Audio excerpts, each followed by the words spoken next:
Hi అండి, అందరికీ నమస్కారం. Welcome to Latha latest news. ఈరోజు మన వీడియో తెలుసుకోబోయేది మహిళలకు అయితే ఉచిత కుట్టు మిషన్ మళ్ళీ దరఖాస్తు అయితే ప్రారంభించారండి ఏపీ. వీడియోలోకి వెళ్ళే ముందు వీడియోని మొదటిసారి చూస్తున్నట్లయితే ఒక చిన్న లైక్ సబ్స్క్రైబ్ చేసుకోండి.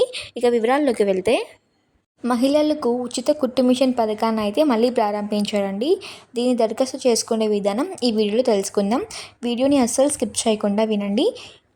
ఈ కార్యం కింద నమోదు అయిన వాళ్ళు, అర్హత కలిగిన మహిళలు ఉచిత కుట్టు మిషన్ శిక్షణ కూడా కల్పిస్తామని ఏపీ ప్రభుత్వం అయితే హామీ ఇచ్చిందండి. మరియు స్వావలంబన సాధించడంలో సహాయపడుతుందంటండి. ఈ ప్రతిష్టాత్మక చొరవ మహిళలకు స్థిరమైన జీవనోపాధిగా నిలుస్తుందండి. గృహ ఆర్థిక వ్యవసాయాలను ప్రోత్సహించడం మరియు వస్త్ర రంగుల్లో ఉపాధికి మద్దతులు ఇవ్వడంపై దృష్టి పెడుతున్నారండి. ఉచిత కుట్టు మిషన్ పథకంలో ముఖ్యాంశాలు తెలుసుకుందామండి. పీసీ మరియు ఈడబ్ల్యూఎస్ వర్గాల మహిళలకు ఉచిత కుట్టు మిషన్ లభిస్తుంది. టైలరింగ్ మరియు డిజైనింగ్ వృత్తి శిక్షణ 360 గంటలు ఉంటుందంటండి. శిక్షణ తర్వాత ఫ్యాషన్ డిజైనింగ్లో అధునాతన కోర్సులు అందుబాటులో ఉంటాయంటండి. ప్రతి మహిళలకు 21,000 విలువైన మొత్తం ప్రయోజనం కలుగుతుందంటండి. మొదటి దశలో అయితే 1,00,000 మందికి పైగా లబ్ధిదారులని కవర్ చేయగలుగుతారంటండి. 26 జిల్లాల్లోనూ 60 నియోజకవర్గాల్లో ఇది పాల్గొంటున్నారు అని తెలిసింది. కార్యక్రమం అయితే ఉచిత కుట్టు మిషన్ అందించడమే కాకుండా నైపుణ్య ఆర్జిత విద్యను కూడా అందిస్తుందంటని. తద్వారా లబ్ధిదారులు తమ సొంత వ్యాపారాలని ప్రారంభించవచ్చు లేదా ఫ్యాషన్ మరియు వస్త్ర పరిశ్రమల్లో ఉద్యోగాలు పొందవచ్చండి. ఫ్రీ కుట్టు మిషన్ పథకాన్ని దరఖాస్తు చేసుకోవడానికి దరఖాస్తుదారులు ఇప్పుడు చెప్పబోయే అర్హతలు కలిగి ఉండాలండి.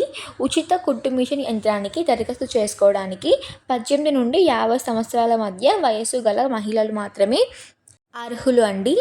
మహిళలు కూడా బీసీ లేదా ఈడబ్ల్యూఎస్ వర్గాలకు చెందిన వారయ్యే ఉండాలి.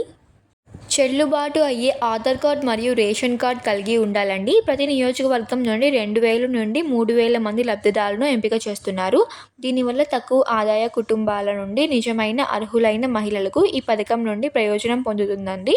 మరియు వారి జీవనోపాధి మెరుగుపరచడానికి అవకాశాలు పొందుతారని ఏ ప్రభుత్వం అయితే స్పష్టం చేసిందండి. ఇకపోతే ఆన్లైన్లో దరఖాస్తు చేసుకునే విధానం ఇప్పుడు తెలుసుకుందాం. అర్హతల గల మహిళలు ఈ పథకానికి ఆన్లైన్లో మరియు ఆఫ్లైన్లో రెండిట్లో దరఖాస్తు చేసుకోవచ్చండి. దరఖాస్తు ప్రక్రియ సరళమైనది మరియు పారదర్శకంగా ఉంటుంది. రిజిస్ట్రేషన్ చేసే విధానం అండి. మీ దరఖాస్తును సమర్పించడానికి ఆర్థిక ఏపీఓ బిఎంఎంఎస్ వెబ్సైట్ లేదా మీ స్థానిక మున్సిపల్ కార్యక్రమానికి వెళ్ళి సమర్పించండి. రిజిస్ట్రేషన్ చివరి తేదీ ఏప్రిల్ 22 వరకే ఉంటుంది. వెబ్సైట్ మళ్ళీ ఇంకొకసారి చెప్తున్నానండి. ఏపీఓ బిఎంఎంఎస్ అనే వెబ్సైట్లో వెళ్ళి మీరు రిజిస్ట్రేషన్ అవ్వాలండి. శిక్షణ కార్యక్రమం గురించి తెలుసుకుందాం. ఎంపికైన దరఖాస్తుదారులు ఏప్రిల్లో ప్రారంభమయ్యే 360 గంటల ప్రొఫెషనల్ ట్రైనింగ్ కోర్సులో పాల్గొంటారండి. నైపుణ్యం అంచనా శిక్షణతో తర్వాత జీవనోపాధిని మెరుగుపరిచేందుకు అవకాశాలను పొందుతారని నిర్ధారిస్తుందండి. ఆన్లైన్లో ఎటువంటి తప్పులు లేకుండా దరఖాస్తు చేసుకోవడం చాలా ముఖ్యమైన విషయం అండి.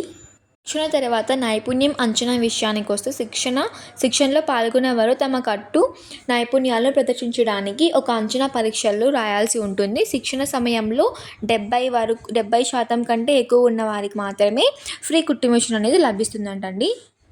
కుట్టు మిషన్ పథకం అనేది కేవలం సంక్షేమం కోసం కాదని, లింగ సామ్యత వైపు ఒక అడుగునిస్తుందని ఈ ప్రభుత్వం తెలిపిందండి.